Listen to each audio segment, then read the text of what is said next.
అందరికీ నమస్కారం. కొద్ది రోజుల క్రితం 2 తెలుగు రాష్ట్రాల్లో వరద బీభత్సం సృష్టించిన నష్టాలు కష్టాలు మనందరికీ తెలిసినవే. అయితే వర్షం పడి వరద రూపంలో వచ్చి మనకొక విషయాన్ని చెప్పి వెళ్తోంది. కానీ మనం దాన్ని అర్థం చేసుకోవట్లేదేమో అని ఈ వీడియో రిలీజ్ చేస్తున్నాను.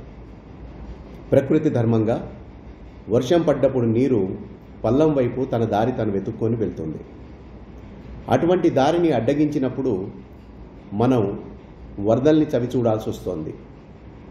వర్షం మనతో ఏం చెప్తుందంటే, నేను వెళ్ళే దారిని మీరు అడ్డగించినా, నన్ను ఆపాలని చూసినా నేను మీ దారుల్లోకి వస్తాను, మిమ్మల్ని ఆపుతాను అంటుంది.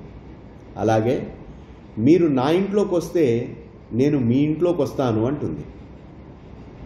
వాటి దారిని అడ్డగించి కాలువల్ని మూసేసినా, చెరువుల్లో మట్టి పోసి మనం కట్టడాలు కట్టుకుంటే సంభవించేది అదే.